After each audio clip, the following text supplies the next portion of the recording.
Hello, spring football fans, UFL fans. Well, let's talk about week 7 of the UFL, the winners, the losers, the observations, what goes on from here now. Number 1, as I said since pre-week 1, the Birmingham Stallions are the best team in the league. We cannot say that. They just defeated their toughest competition, the St. Louis Battlehawks, in what was a very good game. Which brings me to my other point.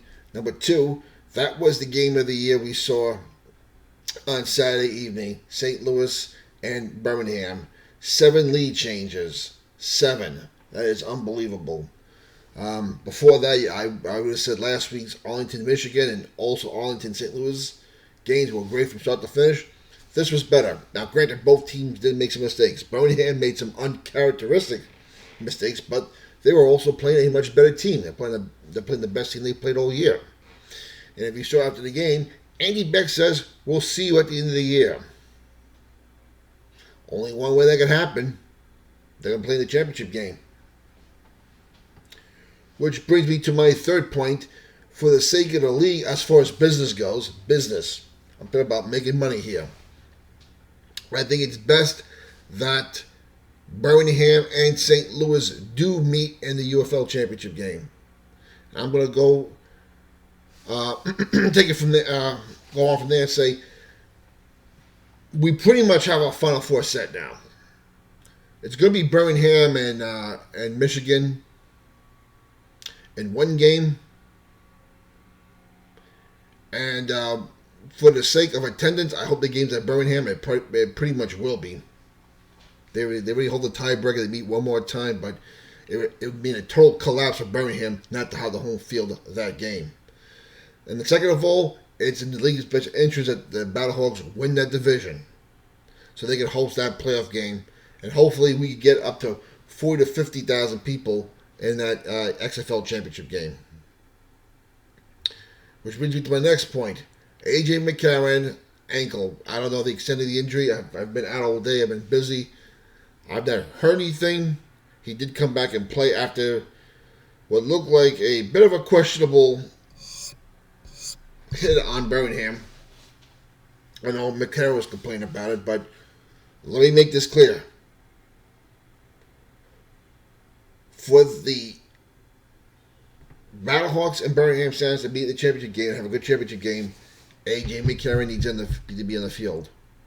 It's not just for the Battlehawks. It is the league's best interest that A.J. McCarron is on the field. This would be a terrible blow if McCarron cannot finish the year because of an injury. I'm not saying that. I'm just saying you want A.J. McCarron to, for the sake of business. I'm talking about business here now.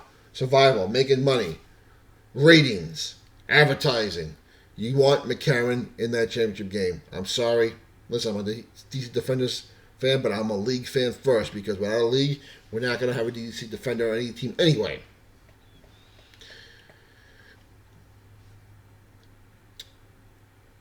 Three. Another point. I mean, 3. We're way past 3. Adrian Martinez is developing a one heck of a quarterback. I'm going to say what I said in my other video. Skip Holtz.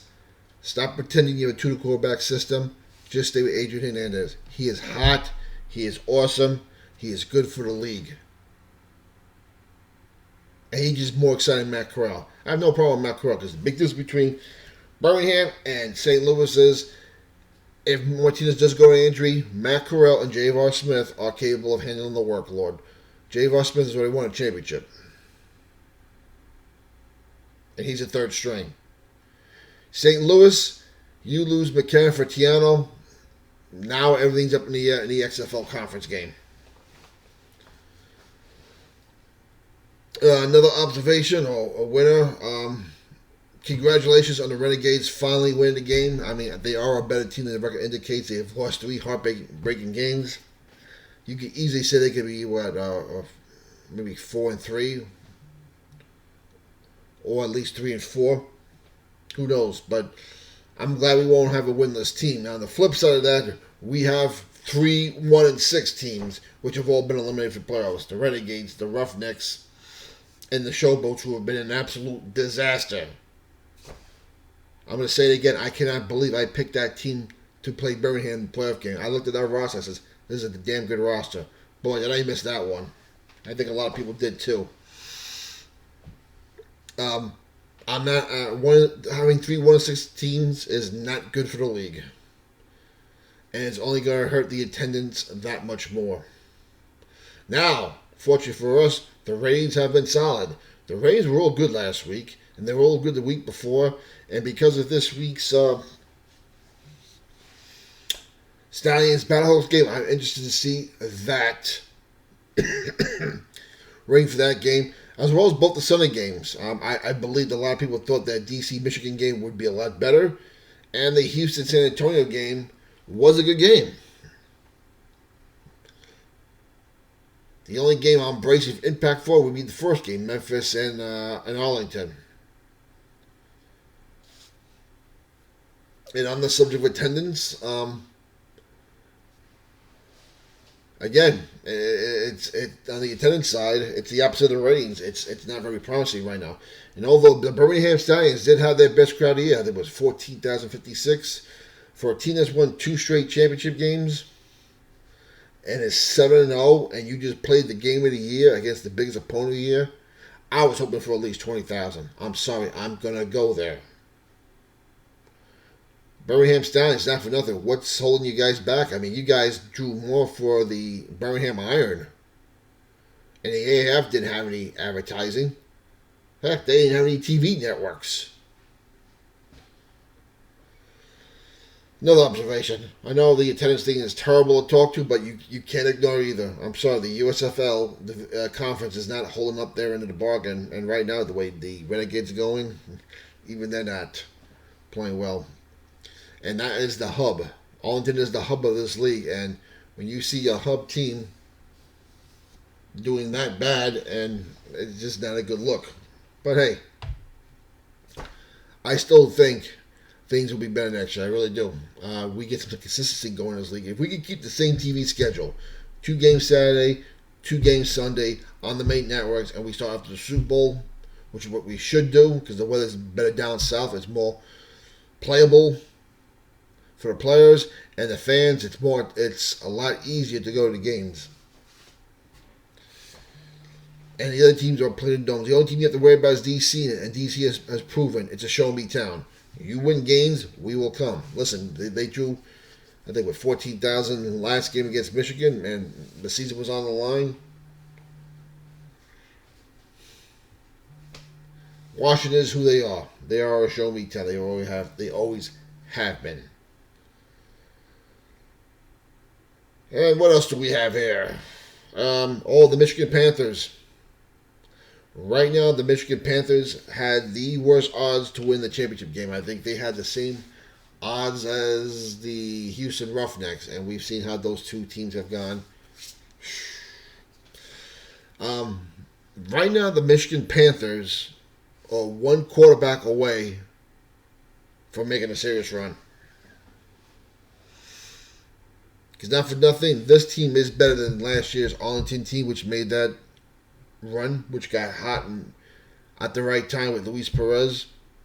If any one of these 4 quarterbacks they have can get hot, they can make a run because they can play defense and they can run the ball. And that has been the formula for winning championships on all levels of football. I would not sleep on the Michigan Panthers. I think you'd be pretty stupid to do that right now. And as is right now, we're going to see Week 10. It could be, we're going to have back-to-back weeks of the same games. We're going to have Michigan at Birmingham, and we're going to have San Antonio at St. Louis Week 10. And those are probably going to be the very next games you're going to see next week at the same locations. Very weird how it may work out, but it is what it is. How I feel about that, I don't know. It's going to be interesting to watch. So that is my observations of Week 7. The winners, the losers, what we need to work on, and rock next year. You guys need to do a serious marketing campaign for next year. and advertise if you play right after the Super Bowl. Football season's not over yet. It continues, and like I said, February is a bad month for sports after the Super Bowl. There's a big hangover. We need to take advantage of that. And Rock, for the love of God, can you please go to each of these cities, maybe spend a whole weekend there before the season starts, wearing that team's jersey and advertise for the league? Is that too much to ask for? You keep saying you want this league to make it. You keep saying but you're treating this thing like sometimes like a Tonka toy.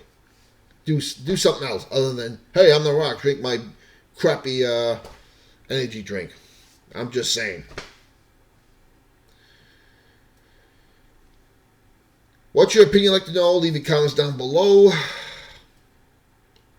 Like and subscribe to the channel. For the love of football, we'll talk to you guys real soon.